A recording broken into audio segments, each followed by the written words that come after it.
Breathe out your mouth. Breathe in, make a U-shaped tongue, and breathe in and out of your U-shaped tongue.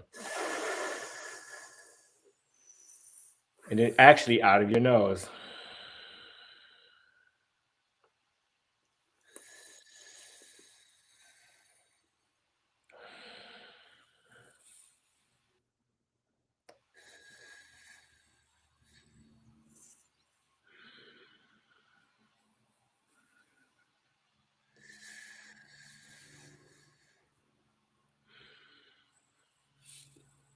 Take a deep breath in and just relax.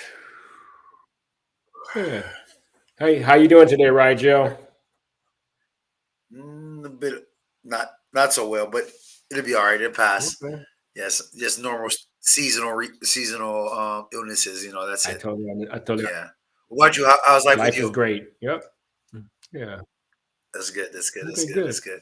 Right. So, Rich, I was thinking about last week after we had talked. I was thinking about when it comes to how the current state of the world, and I was thinking about how there's this hoopla, this fanfare, this vanguard of, you know, yeah, let's try to save the planet. Let's go green.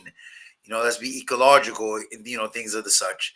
And I want to know, overall, how much of so-called climate change that we have going on right now do you think is really, truly at the hand of man? Um. That's an interesting topic. I think that I think if you look at it like this, I think no matter what, pollution is just not good for the environment, and it's not good for us in general because, like, Okay, it's definitely very not. toxic. Definitely not.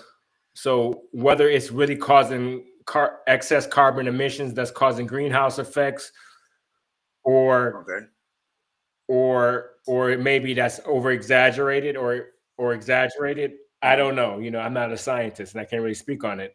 But I Okay. do think that we do need to try to use less energy, consume less in general, just because it's better for, not only is producing less toxic air in our environment that we're breathing Mhm. in, and it's probably very carcinogenic, and also the fact that it is depleting our planet of natural resources and whatnot. So Mhm.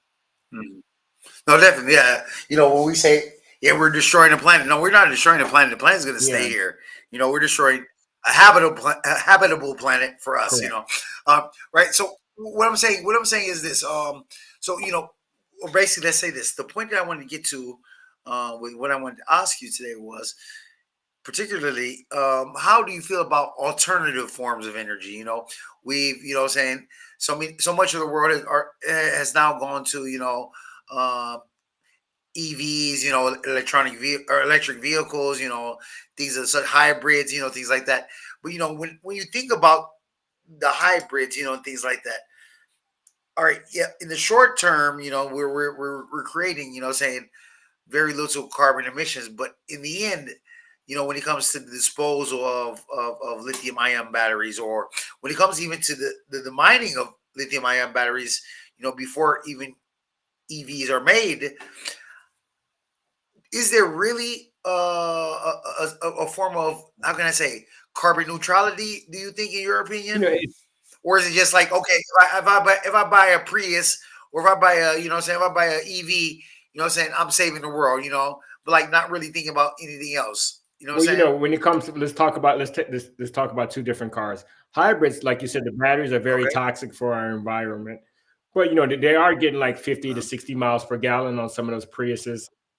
no, It definitely, is definitely. definitely less carbon monoxide being put in the air, but the battery, that's one thing. So I don't know how toxic the battery is and how much of a impact that has on our carbon footprint. But then if you look at electric cars are still energized by coal mostly. So and coal Exactly. is That, very toxic to our environment too. So, you know, yeah. a lot of it is kind of hoopla. A lot of it is saying like, "Oh yeah, let's go green, let's go green, let's go green," but there's still an impact no matter what. So, Okay. but I Okay. think, I think, I Yeah. think, I think this for future, I think it is better to go with these hybrids and maybe eventually super hybrids and electric cars, because eventually that's going to be much, much more efficient. And there's more of an upside to Okay. that.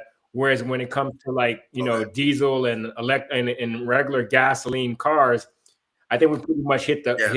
hit the ceiling of how efficient we can get with those cars. And Or even with with with teleporters, teleport, that'd be with even better, teleport, yeah. right? Well, Oh, well, no, well, basically, yeah, well, basically, what I was saying is, yeah, because I kind of see a similar thing happening, which we have seen multiple times, and most recently, we've seen this, and I'm gonna call back one of our favorite comedians, Dave mhm, Chappelle. You know what I'm saying? We're the type of people, we're the type of society to child labor and child exploitation, but we got these $800 iPhones. You know what I'm saying? But we know really, really deep down inside of us, if we want it, our iPhones, developed, produced, and manufactured by, by people who are paid, in humane situations, minimum wage, et cetera, et cetera, et cetera. We're gonna be buying $9,000 iPhones, and nobody wants to buy $9,000 iPhone. You know what I'm saying? So, do you think that it's kind of also a case of like kind of being the Judas of washing our hands? Like, okay, I did that first part. What happens afterwards? Don't tell me about it. I don't want to know about it. It's that that preferred ignorance. Do you think that preferred ignorance is one of the things that really push us and motivate us to have us feeling that we're what I'm saying, ethically correct? yeah, I think it's definitely, that is definitely, you hit it right on the nail. And in economics, they have a term. There's no such thing as a free lunch. So if we're gonna get $800 if we're gonna get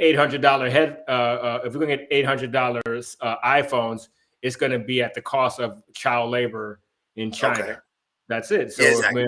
and so no matter what, the cost is going to be spread. I think what we is two fronts we can look at. We can look at the front of becoming much more efficient at making things and at producing energy, and having automobiles and devices that consume less energy, and that's easier and quicker to make. So that's Mhm. on the innovation side. And also we Yeah. can look at just us as individuals. We can just learn how to consume less and be more content with having less. And how often do you think that we adapt as humanity, as society, especially in the developed world? And I'm talking about the Western world, like as far as the Americas, even most parts of South America and Europe. How well do we do at adapting the three R's: the recycle, reuse, reduce theory or methodology? Do you think that we are really reducing, recycling, and reusing more, or do you think that it's kind of like one of those things that you kind of say, like, you know what, I transformed one of my broken lamps into, I don't know, a paperweight. You know what I'm saying? Like I've done my part. You know what I'm saying? Or do you think that saying that that most people are actually actively trying to adapt these three systems? For example, I'll give you an example, because you and I, we both grew up more or less in the same period, same world. And I know that a lot of times my first idea when I see something, when I have to throw something away, I don't think of disposing of it in its appropriate, recycling container. You know what I'm saying? I'm thinking about like, okay, I just want to throw that shit away. And, that's it. You know what I'm saying? And sometimes your niece Remy, she tells me like, "Yo, that's plastic, that's paper. You know what I'm saying? That's organic. You know what I'm saying?" And I don't really think that doesn't come to me naturally. And I know that it's probably because it's been more instilled and more engraved into the current youth or generation. But it's a lot of the youth and generation, or the current youth or generation, that's not really making changes in the world. Do you think do you think that eventually, you know what I'm saying, um, the generation of my daughter, your niece, will step up and say, you know what? They will take the helm and say, you know what? Pops, grandpa, great uncle, step the fuck back. Now it's our turn. You know what I'm saying? Do you think that will happen, or do you think that it's just a losing battle? You know what I'm saying? Because No, we are constantly ruled and governed by older generations. You know what I'm saying? We're ruled by and governed by generations that are even older than us. So if I'm thinking that if I and like a lot of my other peers that I've asked, they feel very similarly as far as the recycling and reusing and reducing goes. You know what I'm saying? They're like, you know what? I really don't think about it more than twice. You know what I'm saying? And we're governed and ruled by people that's even a generation ahead of us. You know what I'm saying? Where it was a generation of wealth, of prosperity, of excessive use. Do you think that we will ever get to the chance where the youth will be able to take full control of their world, because it is their world in the end? I think honestly, I think it's like they're the that they are definitely more conscious because they're more aware of that it's important to reduce, reuse, and recycle. Right. So, but eventually it will be their time because like we're getting older, and at the end of the day, it's like we're actually at the peak of our society. People are probably like 35 to 55. That's the peak. That's the probably the major influencing group of our society, because people over 55 are just kind of old. As you get older, you just don't have the same power financially and intellectually and strength Even wise. even the will and energy, even the will and And energy. will and energy. That's You what know I what I'm saying? meant. How the will is. So Yeah. it's like we're definitely leading the pack. But we go back to the reduce, reuse, and recycle. But I don't think recycling is. We need to get better with that, because a lot of times recycling is just BS. Because at the end of the day, a lot of that stuff ends up in landfills, and we pretend. Disposal companies, they say, "All right, thanks, bro," and they just put that shit in the Yeah, and same group. You know what they I'm pretend like it, but it's like 95, 96% of that stuff ends up in landfills. Maybe the saying? aluminum How many cans of and stuff us? like that. But how many So of us know that it does that though? How many of us know that it ends up in the landfill? no, not that many You know, people know. So what the key is, we you need don't to. think so? Not that many people know that it does. Okay. So I think we need to bring more awareness to that. So then that means the manufacturers need to start producing containers that are easily recyclable. You know what I'm saying? Okay. So like when Yeah, you yeah, have no, no. these like so like there's so most of these containers are BS containers. They're not really recyclable. No, no, Like no, definitely. and I know Amazon is the biggest biggest warehouse in the world, and they put these boxes that all end up in landfill. When they give you so They many all end up boxes, in landfill. Yeah. yeah. So I think that we it just I don't know. it, I you think know I think it's not only us too. The manufacturers need to be better with it, but no matter what, they're going to try to cut every cost, every penny. cut corners at all places. You know what I'm saying? But Yeah. I think that really, to be honest with you, I mean, probably because you have more faith in humanity than I do, but I really do think that most people know that even though if we might recycle, you know what I'm saying? It's like we know that the shit's gonna end up in the same pile in the end. You know what I'm saying? Mhm. That's the way I look at it. You know what I'm saying? I mean, probably because or maybe you have a more realistic view of society, and I have a Mhm. more pessimistic view of society. But I think that because of the fact that we speak up against child labor, but nobody wants to buy what I'm saying, $7,000 show me's or Samsungs or iPhones. You know what I'm saying? Mhm. So I mean, and I think we kind of, we say, okay, I did my part, but that's all that matters. You know what I'm saying? Apart from that, I can't do anything. I can't do anything else. Well, we can. You know what I'm saying? And if we impose that and we make, what I'm saying, the people, because I'll give you an example. Um, Here in Italy, in the last 10 or 15 years, you know, rubbish removal or trash removal, debris removal has increased exponentially. It's probably about 5 or 6 times as much as it costed in the past. And now, they do curb to curb Mhm. service. So like, they do curb to curb collection, where they collect your paper on certain days, organic certain days, plastic certain days, glass and aluminum on certain days. But most people know that it all ends up in the same landfills, like you were saying earlier. It's kind of like we know that my Nikes they were made in Taiwan. You know what I'm saying? You know what I'm saying? I'm getting my J's. My J's are saying they from Singapore. You know what I'm saying? Mhm.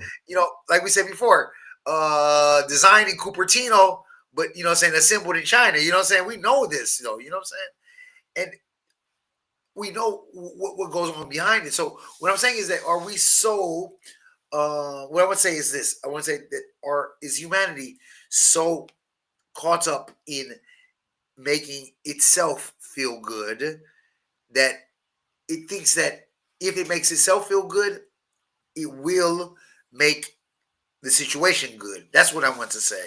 It's kind of like this plan. It's kind of like this. How can I say this? Like they want this Mhm. this type of scenario, this type of conclusion. Because I think, like I said, I may be wrong, but I really do think that most people know that what we recycle doesn't end up recycled appropriately. You know what I'm saying? Mhm. When we think of child labor, we know we say, "Oh, child labor sucks," but we know that 90% of the shit that we own and we have is, what is or was created, by a child's hands. You know what I'm saying?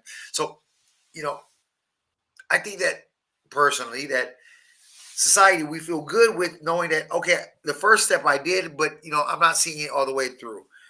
And my question is, can that be detrimental for humanity that we don't want to see things through? That's what I wanted to say. That's the point I wanted to get at. Oh yeah, Do you think that we don't we won't be successful if we don't see things all the way through? yeah. I think that's very detrimental. But I think that's the reason why things are not really sustainable in our society, and it kind of all ties into like the way our elections is set up. So people are congressmen and Okay. senators. I don't know how it is in Italy, but you're just elected for 4 years. So you're just trying to give. So if you're in office, you're just trying to give short term, not even solutions, short term band aids to get the numbers Uh, up. So yeah. you can become reelected. So there's no Or incentive. reelected, or set up yourself for for your business ventures when you get out. You know what I'm saying? So Exactly. So there's no incentive. There's no incentivization to build long-term sustainable stuff that you need absolute follow through for it to be successful. okay. We're a society full of quick fixes because that's what gets people reelected. And then you know. No, I see what you're saying though, and I agree with that completely. But don't you think that if we kept congressmen, senators, and representatives and presidents on longer, don't you think that we'll be heading more towards a dictatorship That is or that is that is the balance right there. Yeah, for sure. No, you're 100%. You're okay, 100% right. okay, okay, If you have them on too long, then they become absolutely corrupt by that point. yeah, yeah. So like I'm a big Yeah, fan. that's exactly what they said. They So we said just need to absolute create. power We absolutely corrupt for sure. absolutely corrupts. Exactly, exactly. We need new metrics all across the board. You know what I'm saying, to evaluate people and to make sure that they're performing optimally. Something like that. And we can have like this is what we want to do. Like say we want to create a system of like great public transportation in the city of Catania. So Mm.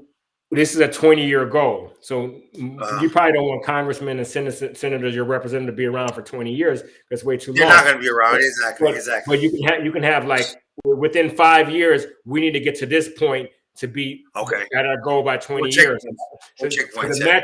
the metrics is not we improved drastically overnight, which is nothing but just a band-aid solution.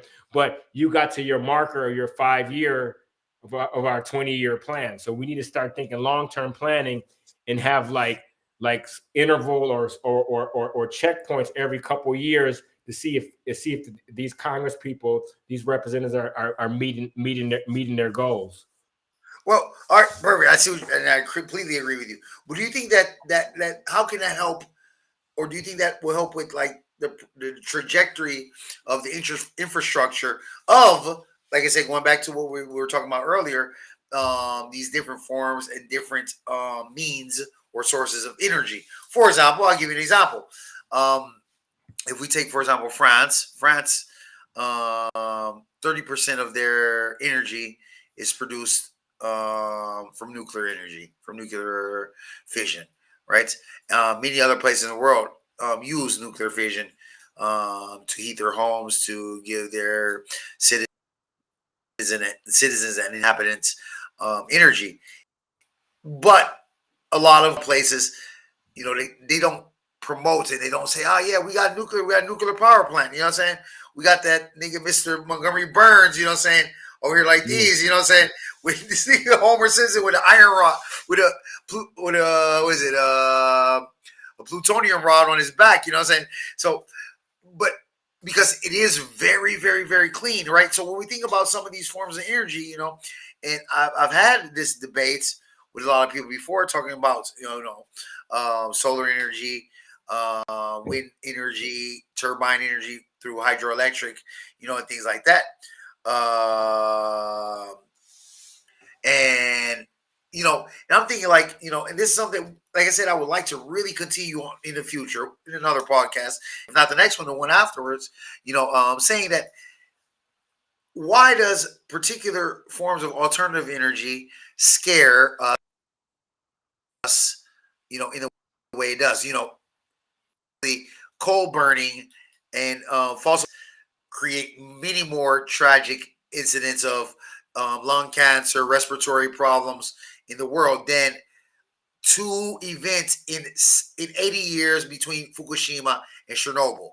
So why do you Yeah, think that we're fixated on those? I guess because Let's get that in, and we close up if you want to. Yeah. yeah, no, for sure. I think we'll revisit this, but I think like you said, people don't see things for the long term. We're programmed to think short term thinking. So like we're not looking at the fact that people are dying or from lung cancer and all that stuff over the course of 30 or 40 years because of these fossil fuels being burned. But it's very shocking to see Chernobyl happen once. Even though it's But an only one airplane site. crash also. What do you An say? airplane crash with airplane crash with 150 or Yep. fatalities. But you have 1 month in one city. You know what I'm saying, with 45 car accident fatalities. It's Well, not the same. I think that's the way that's the way people minds are. That's the way we've been conditioned in our society. Okay. If it's one thing that's really drastic that has much more of an effect on us than the course of a 10-year statistical analysis of what's bad and what's good. People don't Okay. understand stats that well because a lot of Uh-huh. stats, people think of stats and they put too much of their emotions in it. So it makes Yeah. them Yeah. very, very risk adverse and not Yeah. risk neutral. So Exactly. Exactly. so I think once people really have a better understanding of statistics, will understand it is much safer to fly in an airplane than it is to drive a car. Exactly. So, Exactly. but it is so shocking and it's so emotional to see that one airplane accident where 150 Exactly. people die. It's probably much more detrimental to our society to have fossil fuel burning like coal versus having Uh, nuclear, even though there's one incident where 500 people died from Chernobyl because exactly. Exactly. Exactly. Exactly. it's so